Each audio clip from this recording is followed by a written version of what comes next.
Travis Campbell in Georgia. How are you? I'm in Georgia. How do you think I am? Well, I don't know. I don't want to be in Georgia, so I wouldn't think you're very good.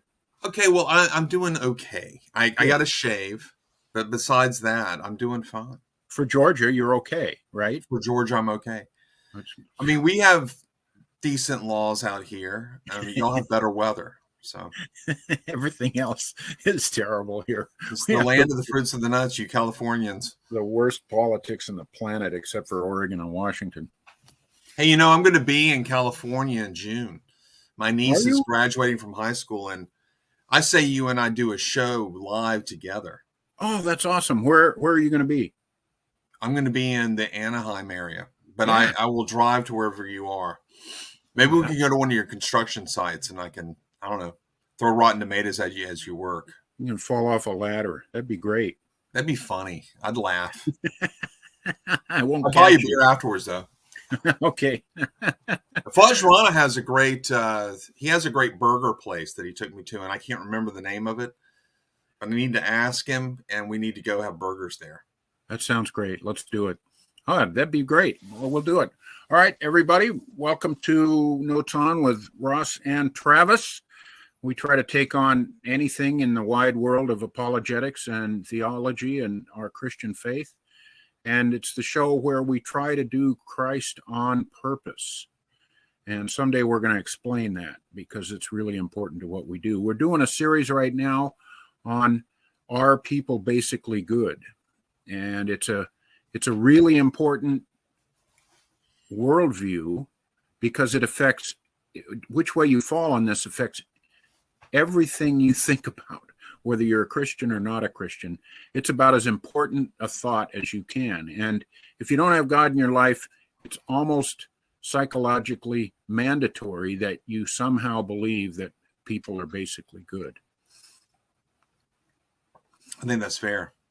So I think, Travis, I didn't make a note where we left off, so we may repeat, but I think that's important that we might be able to do that.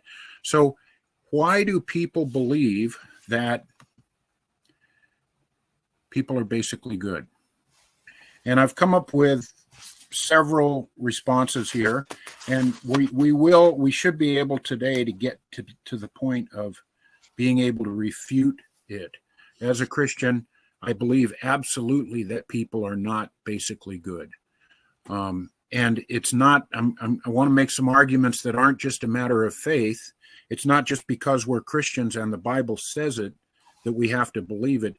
It's you take a clear-eyed look at the world and the people around you, and it's the only rational position to take on this. But I want to start with, why do people believe that people are basically good? And, kick in here anytime you want, Travis. I think the first reason is it's just easier, right? We go into a crowded room.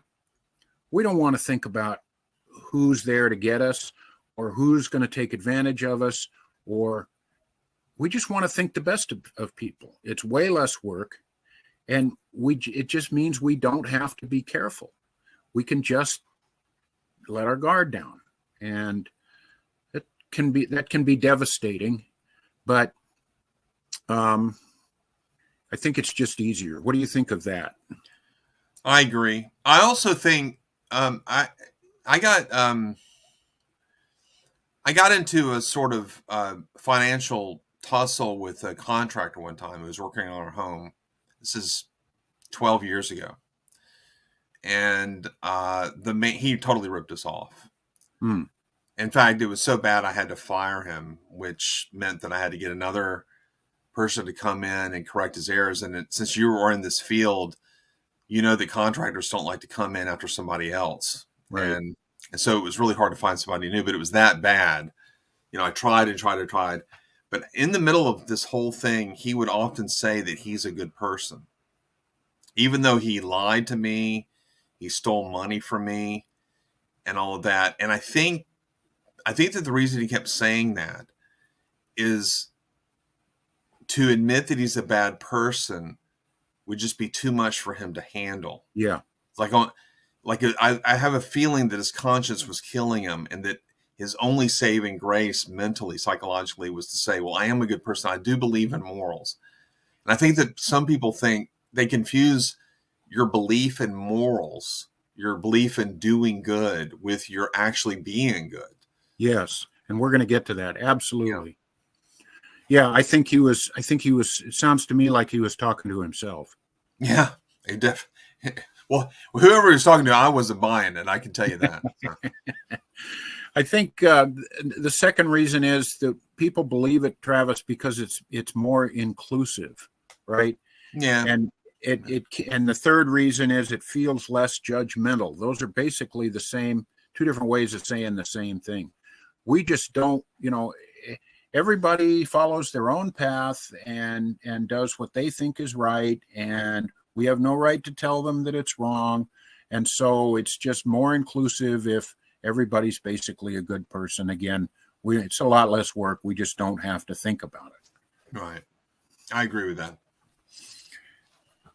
I think the fourth reason that I have is that people, and all of these are tied together, but people just don't want to come to terms with the evil in the world, and then especially the evil in the loved ones, and then really especially the evil in themselves. Again, it's just easier if everybody's basically good. We don't have to do any hard work in analyzing people's actions and thinking about how this is going to hurt other people. We live in a world where we all follow our own path, and we don't want to beat up, anybody else and what they believe. And if people are basically good, then it's all going to work out just fine. I think another reason is just pride. Very few people are willing to say, I am not a basically good person. That's a very humble position to take. And I'm going to say it about myself. I'm going to say it later. I am not basically a good person. Without Jesus Christ in my life, constantly renewing me every day, I could just be the most selfish bastard taking advantage of everybody out there. And I guess for some reason, I'm just really aware of it in my own self. I understand it. I see it. I don't know why, but I try not. I've never tried to put that off or disbelieve that. I saw a debate between two theologians one time, and one theologian said they were debating eschatology, the idea of what's going to happen in the future, and they were getting into all of that. And at one point, one of the theologians said to the other, he was talking to a very seasoned, very well-respected theologian. Uh-huh. And he said, are you a better Christian today than you were years ago? And he looked at him and said, you know what? I don't know. Sometimes I wonder. And I think part of what I think a mark of a mature Christian is someone who's become extremely aware of their own sin and just how unworthy they are. Yeah. I think that may be the mark, Travis. I think, the fear of the Lord is the beginning of wisdom. And part of the fear of the Lord is it's really clear that he's God and I'm not. And without him, I can do nothing. And when I reach that point where it's really a weird place, isn't it? It's like I can't think too highly of myself because I'm a sinner, but I can't think too lowly of myself because God died for me. And so I have this place right in the middle where my identity is 100% entirely from him. Right. And yet, because he died for me, I need to respect myself. I need to take care of myself. I need to take on the world in the way that he's commanded us to do. But at the same time, exactly the same time, with the same thoughts, I got to know I can't do this myself. And I don't even care about doing it without him. Yeah. Yeah. There's one more thing to think about here. I think a lot of people are willing to say, that people are not basically good, but they are implicitly saying, except me. Yeah, well, I'm not. So they'll watch the TV and they'll see all the mayhem and the horrible things going on in the news and whatever. And they'll say, boy, at least I'm not like that. Yeah. Oh, yeah. And so when you compare yourself to others, you can actually make yourself look pretty good.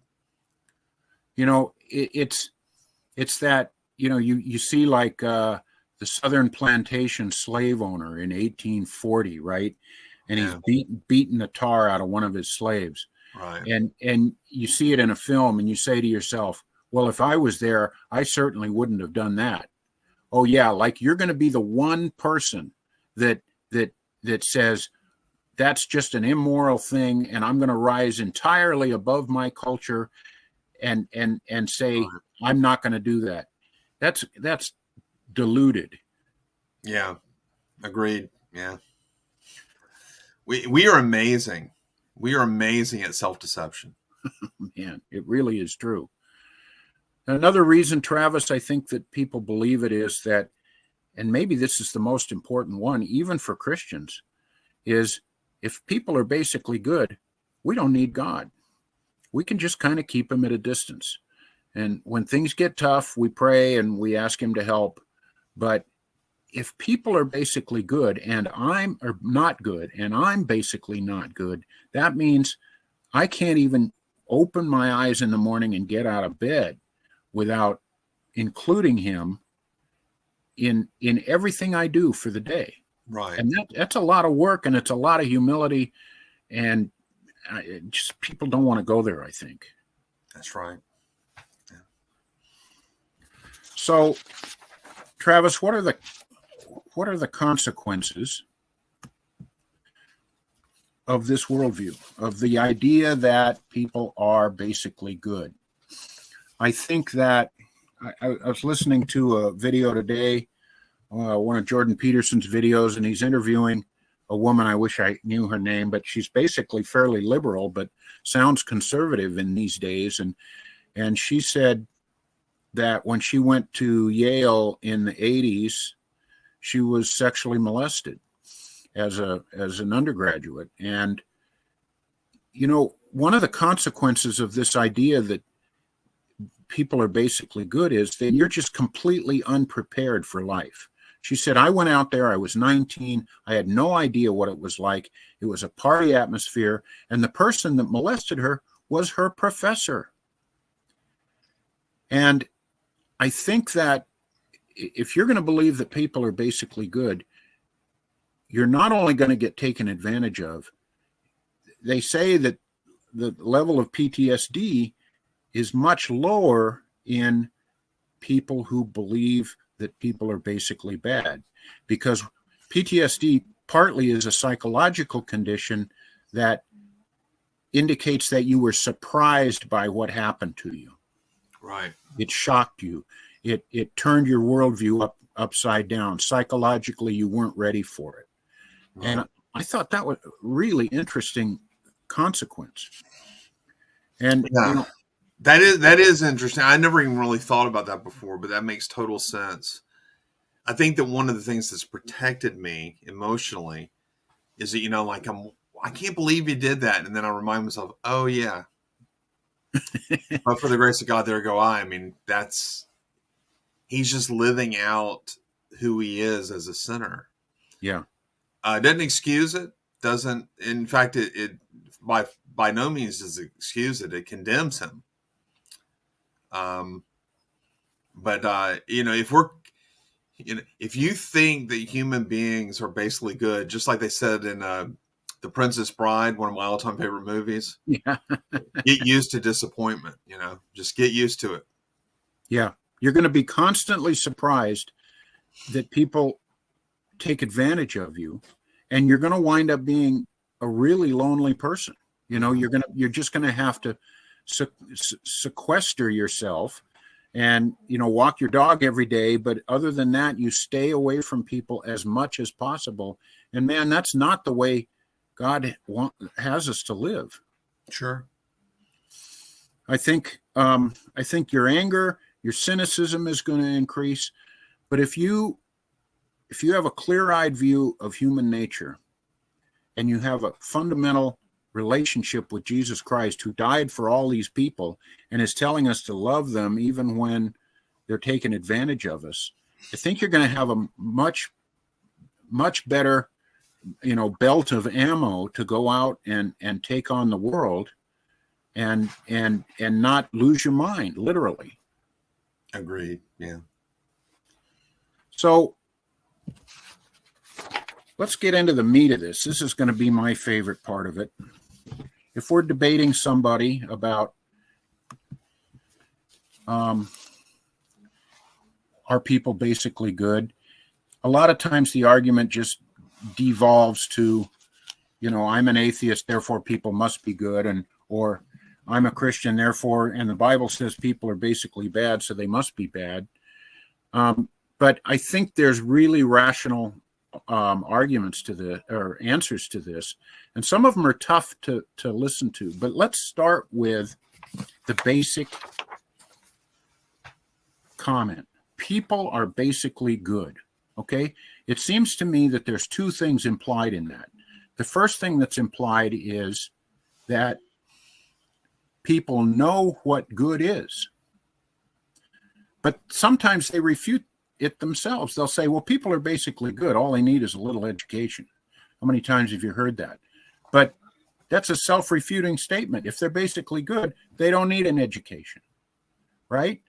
If people are basically good, then we wouldn't need to be educated as to what good is. We'd come out of the womb knowing what good is. But look at all the worldviews that are out there that have entirely different visions of what good is. And I think a little phrase that I came up with is we can reason ourselves from a worldview, but we can't reason ourselves to a worldview. We need to be given it. And that's why understanding our faith, understanding Christian principles, understanding Jesus Christ is so important, because most people, most of the time, are just going to adopt whatever worldview they're born into. If they're born a Roman citizen and they don't tolerate women or anybody else outside of their culture, well, that's and they worship the Roman gods, well, that's just the way it is. You're born in a slaveholding family in the South, well, blacks certainly are less than whites. If you're born a Muslim, you're going to have a certain worldview. And then you can take that worldview and do a lot of thinking about it and reason your way from it. But again, we can reason ourselves from a worldview. We cannot reason ourselves to a worldview. We need to be given it. And that's one of the very first refutations of this: people are basically good. You want to say anything about that? I will just say that this you're tapping onto a problem, and this is, there's a debate among apologists as to, between the presuppositionalists and the evidentialists and all of that. And the presuppositionalists have the right diagnosis on several matters. And one of them is human nature. Given the badness, the inherent sinfulness of us, that affects everything about us, including the way we reason. And we've seen, you can see very smart people rationalizing all kinds of behaviors. And so the question to ask the atheist is, if this is at least possible, all you have to do is establish the possibility of this. If it is possible that you're inherently bad instead of good or even neutral, if that's possible, how do you know that you've not just rationalized your way into a very secure atheism? How do you know that? Yeah. And he can throw the answer back at me, and it's a good question for me to wrestle with too. But, it makes the autonomy, as the presuppositionalists like to say, of human reason a little bit more difficult to maintain. And so you can't just be smug in your atheism and say, well, all I care about is the evidence. Well, how are you sure you're interpreting that evidence correctly? That's right. That's right. And if you really, really, really want to look at the evidence, I mean, you and I want to do a show on this, Travis. I think, you and I each have somewhere between like 25 and 30 independent pieces of evidence for the existence of God. Yeah. So if they want to look at evidence and they're really willing to look at it, they're going to lose. Yeah. Yeah. It's funny. I mean, I have personally 26 arguments for God's existence, and they range from absolute proofs to very strong indicators, Yeah. But,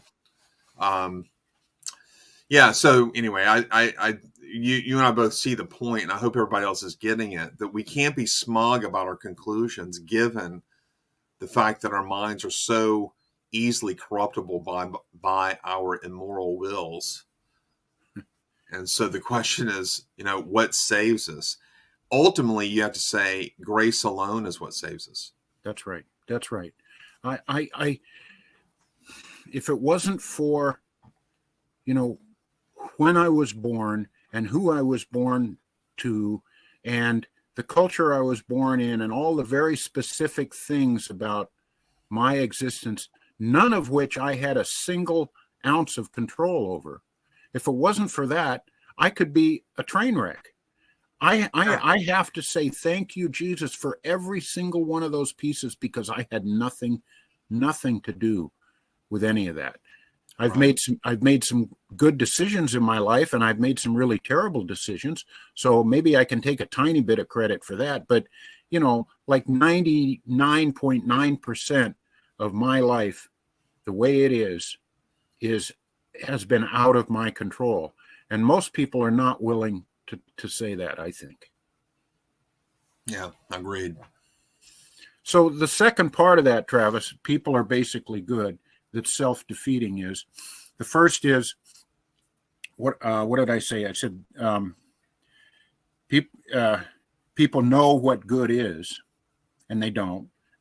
And the other part that doesn't work is if people are basically good, well, then they would do good even when other people are doing bad. Well, they don't. I think really the only honest thing you can say is people are basically weak, right? We don't know what good is. We don't know what good is, and once we know what good is, we can't do it on our own. So, right there, no, people are not basically good. It's not an argument that works. It's really kind of blind, I think. Agreed. Another point I want to make is just because I'm born into a good environment doesn't make me a good person. And I think that's a flaw that a lot of people think about when they think about this, because we live in the wealthiest, safest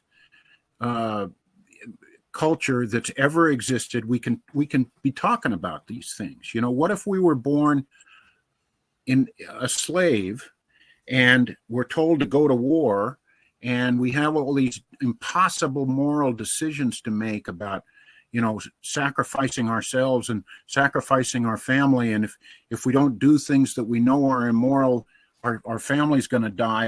Most people in most of history has had to face these kinds of choices. And how did they fare? How did their basic goodness, do with those kind of situations? They just made self-centered, selfish, short-sighted decisions just to get to the next day. And if we were basically good, human history would look very, very, very differently than it does. Oh, absolutely. Absolutely. Imagine, there's a lot of doomsayers out there on the internet. Imagine, tomorrow we run out of oil, or there's no food on the shelves. Psychologists say it takes about 72 hours before most people are going to descend into some kind of chaos and just sort of panic and throw any goodness we have, any semblance of it, to the wind. Here's a really good example. Remember the beginning of COVID, right? When we ran out of toilet paper. How many people went to the store and said, oh, there's lots of toilet paper, but I'm only going to buy 2 or 3 because I want to leave it for the next guy. Nobody did that. A basically good person would do that, right? So yeah, I mean, think about Y2K as well. I mean, people gave up their savings just to get all the supplies to weather the storm. And I mean, it was all really about a kind of, rugged individualism where I'm just going to take care of me and mine, but there was no thought of distributing that to other people. that's right. And if people were basically good, is that the behavior that we would be doing? And I don't think so. Sure. History seems to show that people can get really selfish when we're out of our comfort zone. Yeah. And I think, we argue this again in the easiest society that's ever existed. And even in this society, people really, really struggle to be good. When being good actually could benefit them or wouldn't hurt them too badly, they still can't do it. It reminds me of a line in the movie Son of a Woman, where Al Pacino just goes after the headmaster and the Baird School for Boys for sacrificing this boy Charlie because he doesn't want to rat out on a friend. And he said, I have been to the crossroads at times, and I knew what the right path was every single time I knew it, but I never took it because it was too damn hard. Yeah. And being good in the long run has good consequences, but in the short term, it's often the harder path to take. And Jesus himself says that the righteous path is short, is the long and narrow path. Most people take the wide path, and that's the path that leads to destruction. People think that the easier path is the better path, but it just isn't. Yeah. Do you have a life that is built on principle? And are you doing the right thing even when you're surrounded by naysayers? That's right. It's the test of your character. I heard somebody say, and it really struck me the other day, they said, as a believer, are you prepared to stand alone? And I thought, question. Wow, that really hit me. Like, that may be what it takes.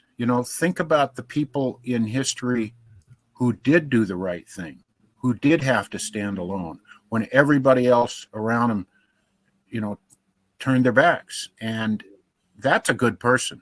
That's a good act, at least. Sure. Absolutely.